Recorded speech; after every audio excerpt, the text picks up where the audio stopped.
ఈరోజు మనం ఈ వీడియోలో శివరాత్రి గురించి తెలుసుకుందాం. ఒకరోజు పార్వతీదేవి ఆ మహాదేవుడైన శివుడితో ఇలా అడుగుతుంది. మానవులు చేసే పాపాల వలన వారు మరలా జన్మించే కర్మలు అనుభవిస్తున్నారు. మరి వారు చేసిన పాపాలు తొలగిపోయి మోక్ష మార్గాన్ని చేరుకునేలా ఏదైనా మార్గం ఉందా అని అడుగుతుంది. అప్పుడు ఆ మహాశివుడు ఇలా అంటాడు. సరే, నీకు ఒక కథ చెబుతాను విను. ఇది మహాశివరాత్రి కథ అంటూ చెప్పడం మొదలు పెడతాడు. అది అడవి ప్రాంతం. అక్కడ ఒక బోయవాడు ఉండేవాడు.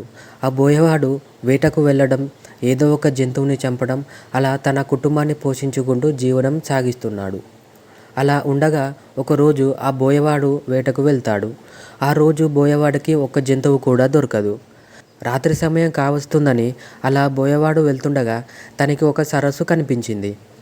రాత్రి సమయంలో ఏదైనా జంతువు అక్కడికి వచ్చి నీరు తాగుతుందని, అప్పుడు పట్టుకోవచ్చని ఆ బోయవాడు ఒక చెట్టు మీద కూర్చుంటాడు. రాత్రి అవడంతో ఆ బోయవాడికి నిద్ర వస్తుంది.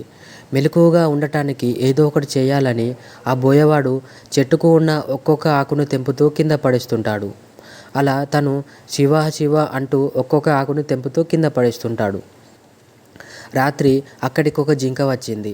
ఆ జంతువుని చంపేందుకు బాణం తీసుకుంటాడు బోయవాడు. అప్పుడు ఆ జింక తను గర్భం దాల్చింది అని, తనని చంపడం ధర్మం కాదు అని చెబుతుంది. అప్పుడు బోయవాడు ఆ జింకల మాటలు అర్థం చేసుకొని, పైగా అది మానవ భాషలో మాట్లాడటం బోయవాడు ఏం చేయలేకపోయాడు. ఆ తర్వాత మరో జింక అక్కడికి వచ్చింది. ఆ జింకను చూసిన బోయవాడు చంపేందుకు చూడటంతో ఆ జింక తనని చంపద్దు అని చెబుతూ వేడుకుంటుంది. ఒకవేళ మీకు ఏ జంతువు దొరకకపోతే నేనే తిరిగి వస్తానని చెబుతూ వేడుకొని అక్కడి నుండి వెళ్ళిపోతుంది. తర్వాత అక్కడికి ఒక మగ జింక వచ్చింది. ఆ జింకను చంపేందుకు బాణం తీసుకుంటాడు బోయవాడు. అప్పుడు ఆ జింక మానవ భాషలో 2 జింకలు ఇటుగా వచ్చాయా అని అడుగుతుంది. అప్పుడు ఆ బోయవాడు ఆ వచ్చాయి అని చెబుతాడు. తనకి ఏ జంతువు దొరకకపోతే తామే తిరిగి వస్తామని చెప్పడం ఆ బోయవాడు ఆ మగ జింకతో చెబుతాడు. ఆ 2 జింకలు నా భార్యలే, ఒకసారి నేను వాటిని చూసి తిరిగి వస్తానని చెబుతూ వెళ్ళిపోతుంది ఆ మగ జింక. అలా సమయం గడుస్తుంది. సూర్యోదయ సమయం దగ్గర పడుతుంది. బోయవాడు తనకి మాట ఇచ్చిన 3 జింకల కోసం ఎదురు చూస్తూ ఉంటాడు. అప్పుడు అక్కడికి ఒక జింక వచ్చింది. బోయవాడు బాణం తీయడంతో తన పిల్లవాడిని ఇంటి వద్ద విడిచిపెట్టి తిరిగి వస్తానని వేడుకొని అక్కడి నుండి వెళ్ళిపోయింది. కొంత సమయం తర్వాత ఆ 4 జింకలు అక్కడికి వచ్చి ముందు నన్ను చంపు అంటూ ముందు వచ్చి ప్రాధేయపడుతుంటాయి. అప్పుడు ఆ జింకల సత్ప్రవర్తన వలన బోయవాడిలో మార్పుని కలిగిస్తుంది. ఇప్పటి నుండి నేను వేటను చెయ్యను, ఏదో ఒక పని చేసుకొని బ్రతుకుతాను అని చెబుతాడు. తను చెబుతూ మారిపోతాడు. ఇంతలో దైవదూతలు ఆకాశం నుండి కిందకు వచ్చి, నీవు ఆ మహాశివుడు అనుగ్రహం పొందావు, మాతో పాటు కైలాసానికి పద అని చెబుతారు. నేను ఆ మహాశివుని పూజించటమా ఏంటి, నాకు అర్థం కాలేదు అని చెబుతాడు బోయవాడు. అప్పుడు ఆ దైవదూతలు ఇలా అంటారు. ఈరోజు శివరాత్రి. ఈరోజు ఎవరైతే ఉపవాసం, జాగారం, అర్చనలు, శివనామస్మరణలు వంటివి చేస్తారో వారికి పాపాలు తొలగిపోయి మోక్షం కలుగుతుంది.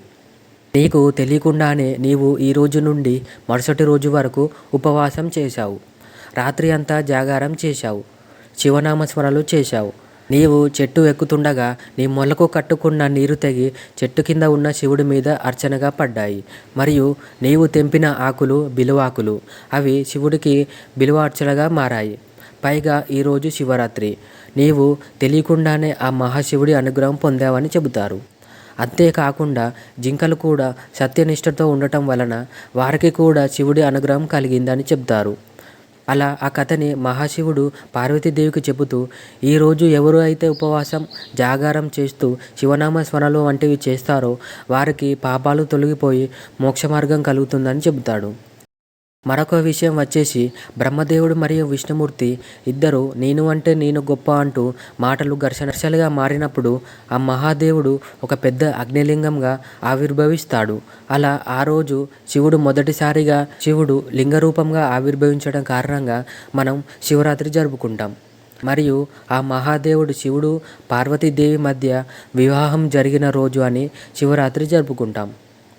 దేవతలు మరియు రాక్షసులు క్షీరసాగర మథనం చేస్తున్నప్పుడు అందులోంచి వచ్చిన ఆలాహలాన్ని అంటే విషాన్ని లోకాన్ని కాపాడడం కోసం ఆ మహాశివుడు ఆ విషాన్ని తాగి తన కంఠంలో పెట్టుకుంటాడు. అలా ఈ కారణంగా మనం శివరాత్రి జరుపుకుంటాం. ఆ రోజు ఉపవాసం ఉంటూ జాగారం చేస్తూ ఎవరైతే శివనామస్మరణలు వంటివి చేస్తారో వారు ఆ దేవుడికి అతి దగ్గరలో ఉంటారని స్వయంగా ఆ మహాదేవుడే చెబుతాడు. సో ఇది ఫ్రెండ్స్ వీడియో.